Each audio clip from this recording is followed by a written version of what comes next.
میں طارق مرتضیٰ آپ کے پاس لاک ڈاؤن 2020 سیریز کا ایک اور حصہ پارٹ 17 لے کر حاضر ہوا ہوں، جس میں آج ہم اور آپ ڈسکس کریں گے کہ لاؤڈ سپیکرز پر اذان جسٹیفائڈ اور ناٹ، یعنی کیا لاؤڈ سپیکر پر اذان دینے کا کوئی جواز ہے یا نہیں۔ پچھلے پارٹ میں ہم نے سمجھنے کی کوشش کی تھی کہ شرک اللہ کے قوانین کو بدل کر کسی دوسرے کے قوانین اپنی زندگیوں میں نافذ کر لینے کو کہتے ہیں، اور اس کے مضر یعنی نقصان دائق اثرات سے کوئی نہیں بچا سکتا اور نہ ہی خود بچا جا سکتا ہے، سوائے اس کے کہ شرک سے ہی بچا جائے، اس کے علاوہ اور کوئی چارہ نہیں ہے۔ ہم نے یہ بھی سمجھنے کی کوشش کی تھی کہ اللہ سبحانہ وتعالیٰ نے مسلمانوں کو تمام انسانیت کی ماں بنا کر بھیجا تھا کہ جاؤ ہمارا نام لے کر اس نو مولود انسانیت کی جسے زندگی گزارنا نہیں آتی، یہ صرف اپنی عقلوں پر سارا بوجھا اٹھائے پھرتی ہے، جا کر رحیمیت اور کریمیت کے ساتھ انسانیت کو اس کی بھلائی کے لیے ہماری باہری ہدایت دو۔ مگر ہم نے اللہ کی یہ ذمہ داری نہیں نبھائی اور طرح طرح کے تفخر یعنی پرائیڈ میں مبتلا ہو گئے، اب چاہے وہ نسلی تفاخر ہو یا زبان کے لحاظ سے ہو اور یا نیشنل پرائیڈ ہو۔ ہم یہ بہت اچھی طرح سے جان لیں کہ قرآن کی روح سے دو ہی گروپ ہوتے ہیں، پہلا امت کا گروپ، دوسرا قوموں کا گروپ۔ پھر قرآن ان دونوں گروپوں کو 3 الگ الگ سب گروپس میں بانٹ دیتا ہے۔ پہلا سب گروپ ایمان والوں کا، دوسرا سب گروپ کافروں کا۔ کافر کون ہوتا ہے، اس کے لیے ہماری اس سیریز کا 6واں پارٹ دیکھیں، اور تیسرا گروپ منافقوں کا۔ اب اگر ایمان والے دوسری قوموں کے لیے یعنی ماں بن کر فائدے کے نہیں رہ جاتے تو وہ بھی محض کوئی ایک قوم ہی کہلائیں گے، یعنی امت جب اللہ کی وحی سے کٹے گی اور کسی اور کے قوانین اپنی زندگی میں لائے گی تو امت کے منصب سے ہٹا دی جائے گی، کیونکہ بغیر قرآن کے کوئی بھی انسان کسی بھی دوسرے انسان کے لیے ماں جیسا فائدے کا نہیں بن سکتا، اور جب وہ منصب سے ہٹا دی جائے گی تو وہ دنیا کی کئی قوموں کے ساتھ ایک اور قوم ہو جائے گی جو انسانی سطح پر کبھی نہیں پہنچ پائے گی۔ انسان کیا ہوتا ہے، اس کے لیے اس سیریز کا 12واں پارٹ ضرور دیکھیں، اور جب قرآن چھوڑ کر ایک اور قوم بنیں گے تو رسول اللہ صلی اللہ علیہ وسلم قیامت کے روز اللہ سبحانہ وتعالیٰ کے سامنے ہم بدبختوں کی شکایت کریں گے، جسے اللہ سبحانہ وتعالیٰ نے سورہ فرقان آیت نمبر 30 میں بیان کیا ہے، وَقَالَ الرَّسُولُ يَا رَبِّ إِنَّ قَوْمِ اتَّخَذُوا هَذَا الْقُرْآنَ مَهْجُورًا، یعنی ہمارا رسول ہم سے کہے گا، اے میرے رب، میری قوم نے اس قرآن کو مہجور بنا کر چھوڑ دیا تھا۔ دیکھا آپ نے کیسے آج کے ہمارے اعمال ریکارڈ ہو رہے ہیں، اور کیسے رسول اللہ صلی اللہ علیہ وسلم کو معلوم ہو رہا ہوگا کہ ان کا گروپ جس کو وہ امت بنا کر چھوڑ گئے تھے وہ کیسے ایک قوم میں تبدیل ہو گئی ہے اور کیسے اپنی قومی فخر میں مبتلا ہو گئی ہے۔ ہم آپ بات کر رہے تھے کہ لاؤڈ سپیکرز پر اذان کا جواز ہے یا نہیں۔ پچھلے کچھ دنوں سے ہمارے ملک میں یہ بات چل رہی ہے کہ اذان لاؤڈ سپیکرز پر دی جاتی ہے، ڈسٹربنس ہوتا ہے، لہٰذا اسے لاؤڈ سپیکرز پر بند ہونی چاہیے، اور کسی نے کورٹ میں پٹیشن بھی ڈالی ہے اس بارے میں۔ ہم یہاں fundamental rights of citizens under article 19(1)(a) of the constitution discuss نہیں کریں گے، اور نہ ہی یہ ڈسکس کریں گے کہ الہ آباد ہائی کورٹ نے کیا فیصلہ دیا یا کیا نہیں دیا۔ اللہ نے تمام انسانیت کو ہمیشہ اپنی باہری ہدایت سے سرفراز فرمایا، مگر ہمیشہ اس وحی کے دشمن اس کے آڑے آئے اور کوشش کی کہ اللہ کا قانون ہماری زندگیوں میں نہ آنے پائے۔ قرآن کا ایک نام فرقان بھی ہے، یعنی وہ دو چیزوں کے بیچ فرق نمایاں کر کے بتا دیتا ہے۔ لاؤڈ سپیکر کے ٹاپک سے پہلے کچھ باتیں بہت بنیادی سی سمجھ لیں کہ قرآن آج سے 1410 سال پہلے نازل ہونا شروع ہوا تھا، جس کا نزول 1388 سال پہلے ختم ہو گیا۔ اس زمانے میں قبائلی زندگی تھی، سادہ سمپل لوگ تھے جن کے گھروں کے باہر اونٹ، گدھے، بکریاں جیسے جانور بندھے رہتے تھے، جنگجو لوگ تھے، وعدے کے پکے تھے، جنہوں نے ہزاروں سال میں اپنی زبان پریکٹیکل بیسس پر ڈیولپ کی، یعنی ان کی زبان کا کوئی ایک لفظ بھی ایسا نہیں جو عملی طور پر ان کی زندگیوں میں استعمال نہ ہوتا ہو۔ ان بنیادی باتوں کا خیال رکھیے گا۔ آئیے دیکھیں کہ قرآن اس معاملے میں یعنی لاؤڈ سپیکر پر اذان کے معاملے میں کچھ رہنمائی دے رہا ہے یا نہیں۔ اگر ہم تھوڑا غور کریں تو یہ ایشو یعنی نقطہ اصل میں سماج میں آواز کا ہے، مطلب جب انسان معاشرے میں بات کرے یا آواز نکالے تو کتنی نکالے، مطلب کتنی زور سے بولے تو ایکسیپٹیبل ہوگی، ورنہ دوسرے کو برا لگے گا۔ آپ قرآن کو کھول کر پڑھتے جائیے اور سوشل ڈائنامکس کے معجزے دیکھتے جائیے۔ سوشل ڈائنامکس کے لیے ہماری اس سیریز کا 10واں پارٹ ضرور دیکھیے۔ قرآن میں سورہ لقمان آیت نمبر 19 میں اللہ سبحانہ وتعالیٰ نے ارشاد فرمایا، وَاقْصِدْ فِي مَشْيِكَ وَاغْضُضْ مِن صَوْتِكَ إِنَّ أَنكَرَ الْأَصْوَاتِ لَصَوْتُ الْحَمِيرِ، یعنی اپنی چال کو تھوڑا سلو کرو اور آواز کو ماڈریٹ یعنی مدھیم رکھو۔ نسندہ آوازوں میں سب سے زیادہ نکر لگنے کے قابل آواز تو گدھے کی آواز ہے۔ نکر لفظ پر ہم ابھی تھوڑی دیر میں بات کریں گے انشاءاللہ تعالی۔ آیت کا پہلا حصہ لیتے ہیں، وقصد فی مشیک، یعنی ذرا اپنی چال ہلکی رکھو، تھوڑا کم کرو۔ اب چال ہماری گاڑیوں کی بھی ہو سکتی ہے یا ہماری زندگیوں کی بھی ہو سکتی ہے۔ پچھلے 70-80 سالوں میں انسان نے سائنسی ترقی کے چلتے جانے انجانے اپنی چال بہت تیز کر لی تھی، جس کی وجہ سے کائنات میں ہر طرح کا ڈسٹربنس کریٹ ہونے لگا تھا، مگر انسان رکنے کا نام نہیں لے رہا تھا، اور شاید اس کو روکنا ممکن بھی نہیں تھا، مگر اس کا بنانے والا خدا تو ان اللہ علی کل شیء قدیر، سورہ بقرہ آیت نمبر 148 اپنے کو کہتا ہے کہ بے شک اللہ جو ہے وہ ہر چیز پر قادر ہے۔ اللہ سبحانہ و تعالیٰ نے ایک انویزیبل یعنی ننگی آنکھ سے نہ دکھنے والے وائرس سے انسان کی تمام چالوں کو ایک ہی وقت میں پوری دنیا میں روک دیا، اور اس کی چال ہلکی پڑ گئی۔ کاش ہم نے انسانی فرض نبھایا ہوتا اور اللہ کی دی ہوئی ذمہ داری کو پورا کیا ہوتا، تو آج تمام انسانیت اپنی ہلکی چال سے چل بھی رہی ہوتی، اور شاید دنیا اس سے بھی زیادہ سائنسی ترقی کر رہی ہوتی۔ تو جیسے کورونا کا نام پوری دنیا میں بچے بچے کی زبان پر چڑھ گیا ہے، ٹھیک اسی طرح اس امت کا اور اس کے رسول کا نام چڑھ جاتا، اور انسانیت نئے نئے ارتقائی منازلیں طے کرتی رہتی، مگر بات کاش پر ہی ختم ہو جاتی ہے۔ آیت کا دوسرا حصہ آج کے ٹاپک سے متعلق ہے، جس میں کہا گیا وَاغْضُضْ مِن صَوْتِكَ، یعنی اپنی آوازوں کو مدھیم ماڈریٹ رکھو۔ اِنَّ أَنكَرَ الْأَصْوَاتِ لَصَوْتُ الْحَمِيرِ، بے شک سب سے بری آواز، نکر لگنے کے قابل آواز تو گدھے کی آواز ہوتی ہے۔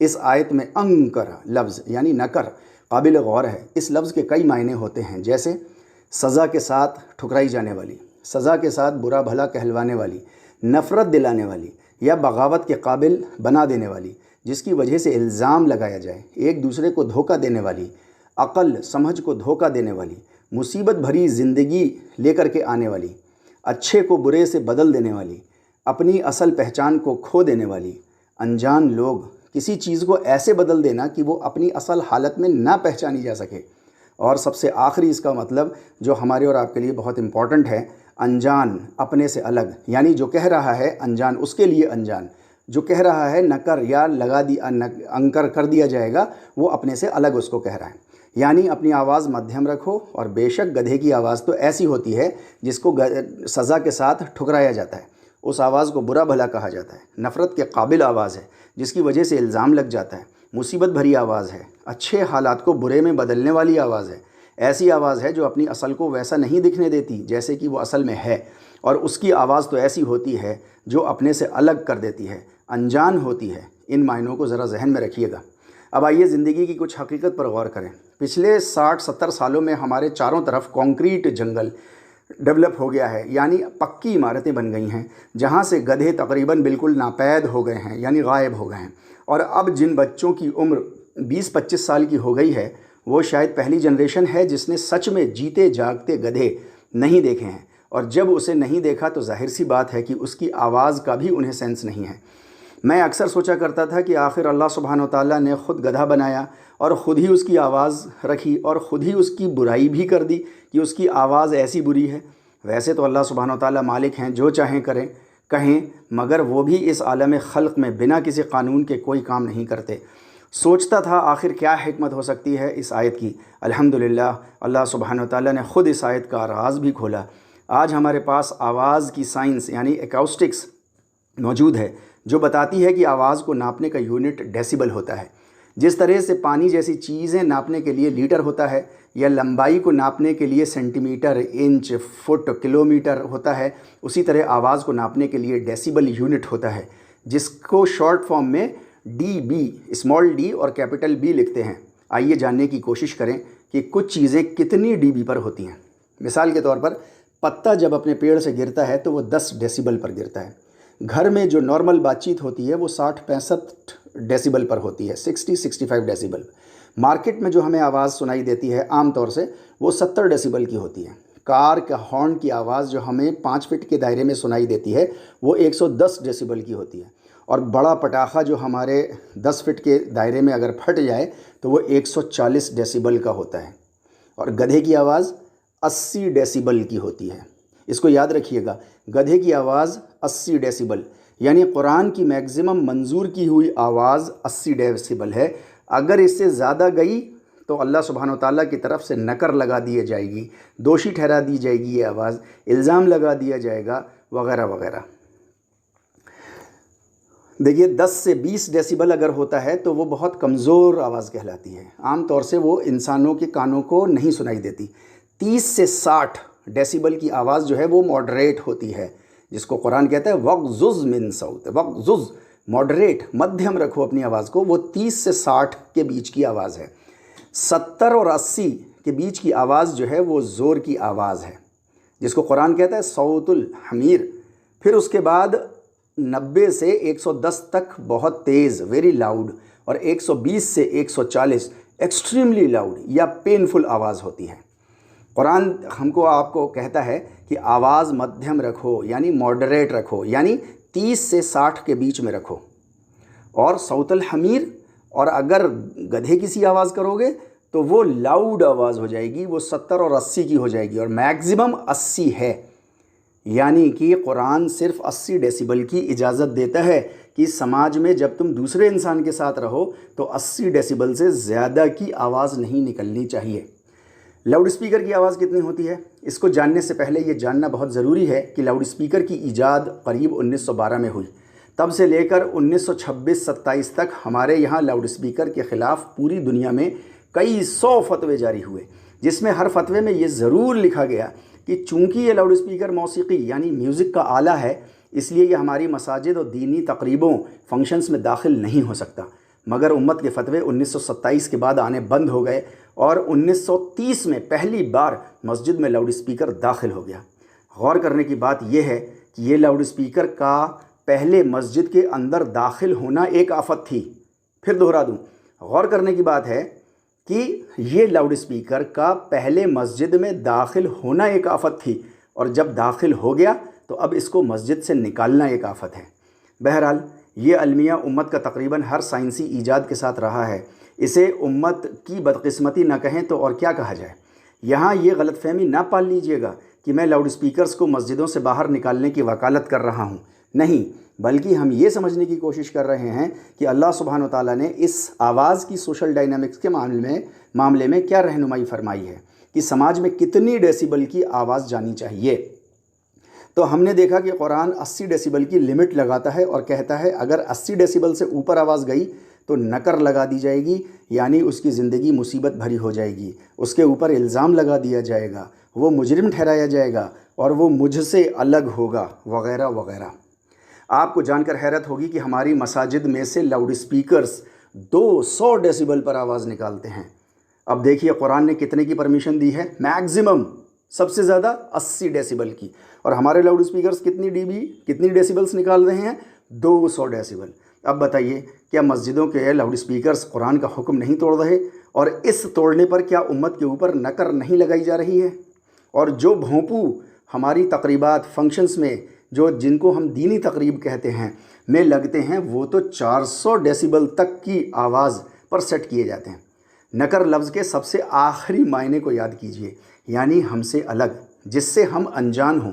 مطلب جو نکر لفظ بولے گا وہ کہہ رہا ہے کہ اگر اس سے تیز آواز نکلی تو ایسی آواز ہم سے الگ ہے، ہم اس آواز سے انجان ہیں۔ اب ذرا غور تو کیجئے، وہ آیت کس نے کہی ہے؟ اللہ سبحانہ وتعالیٰ نے نا، یعنی 200 ڈیسیبل کی آواز سے اللہ سبحانہ وتعالیٰ الگ ہیں، یہ آواز سے انجان ہیں۔ کہ یہ کیسی آواز ہے؟ ہمیں تو یہ آواز سنائی نہیں دیتی۔ جب اللہ سبحانہ وتعالیٰ آواز کو قبول ہی نہیں کر رہے تو کیسی اذان؟ اللہ کیوں ہوتے ہیں الگ ایسی آوازوں سے؟ اس لیے کیونکہ اتنی زور کی آوازیں ان کے ہاتھوں سے بنائے ہوئے تمام انسانوں کو طرح طرح کے نقصانات پہنچاتی ہیں، جن کو ہم آپ آج کے زمانے میں نوائز پولوشن کے ایفیکٹس کہتے ہیں۔ اب سوال پیدا ہوتا ہے تو کیا لاؤڈ اسپیکرز تمام مسجدوں سے اتار لیے جائیں؟ میں نے ایسا قطعی نہیں کہا، میں تو بس امت کے سامنے یہ بات رکھنے کی کوشش کر رہا ہوں کہ قرآن پر واپس آئیے اور اپنی مسجدوں کے لاؤڈ اسپیکرز کی آواز 80 ڈیسیبل کے نیچے کیجیے، ورنہ اللہ کو ہماری اذانوں کی کوئی ضرورت نہیں ہے۔ لاؤڈ اسپیکرز لگے رہنے دیجیے، بس 1 ڈیسیبل میٹر آتا ہے، مارکیٹ میں 1 ڈیسیبل میٹر آتا ہے، مل جائے گا بہت آسانی سے، 1000 روپے سے لے کر کے 20,000 تک کا ہوتا ہے۔ اسے خرید لائیے اور چیک کرتے رہیے لاؤڈ اسپیکر کی آواز اور اپنے ایمپلیفائر کو سیٹ کر لیجئے۔ ایک بار سیٹ کر دیں گے تو مہینوں کیا سالوں اسی پر سیٹ رہے گا۔ ایک اور سوال آپ کے ذہنوں میں آ رہا ہوگا کہ اگر لاؤڈ اسپیکر سے آواز نہیں آئے گی تو پتہ کیسے چلے گا کہ نماز کا وقت ہو گیا ہے کہ نہیں؟ یہ بات 15-20 سال پہلے کی ہوتی تو کچھ سمجھ میں بھی آتا تھا، مگر آج تقریباً سب کے پاس موبائل ہیں، چاہے چھوٹے چاہے بڑے۔ الارم سیٹ کر لیں سب نمازوں کا، اور اگر لاؤڈ اسپیکر پر اذان سننی ہی ہے تو ایک اور کام بھی ہم کر سکتے ہیں۔ اب تو بوسٹرز آتے ہیں، جیسے ڈش ٹی وی کے بوسٹرز ہوتے ہیں، 20-20 25-25 گھروں کے بعد لگے ہوتے ہیں، ٹھیک اسی طرح مسجد سے لے کر پوری بستی میں چھوٹے چھوٹے لاؤڈ اسپیکرز 25-25 گھروں کے بعد ہر گھر پر لگا دیجئے ود بوسٹرز کے ساتھ۔ پھر دیکھیے ہر گھر تک آواز پہنچتی ہے یا نہیں، اور وہ بھی اللہ کے حکم کے ساتھ، یعنی 80 ڈیسیبل سے نیچے آواز کو رکھتے ہوئے ہر گھر آواز پہنچے گی۔ ہو سکتا ہے کوئی یہ سوال کر دے کہ ارے طارق صاحب، وہ بھی تو اپنے مندروں میں تقریبات میں لاؤڈ اسپیکرز لگاتے ہیں۔ بالکل صحیح کہا آپ نے کہ دوسری قومیں ایسا کرتی ہیں، مگر ذرا یہ تو بتائیے کہ اللہ کی کتاب آپ کے پاس ہے یا ان کے پاس؟ اور یہ بھی بتائیے کہ رسول اللہ صلی اللہ علیہ وسلم کی تعلیمات ان کے پاس ہیں یا آپ کے پاس؟ اور ذرا یہ بھی بتائیے کہ کیا اللہ نے ان کو تمام انسانیت کی اچھائی کے لیے بھیجا ہے امت بنا کر، یا یعنی ماں بنا کر، یا ہمیں اور آپ کو بھیجا ہے؟ ہمیں معلوم ہونا چاہیے کہ رسول اللہ صلی اللہ علیہ وسلم کو مکہ کے لوگ مارتے تھے، مگر رسول اللہ صلی اللہ علیہ وسلم 100% ماں کا رویہ دکھا کر نہ تو بدلہ ہی لیتے تھے، اور ہمیشہ یہ کہتے رہتے تھے کہ انہیں نہیں معلوم یہ کیا کر رہے ہیں۔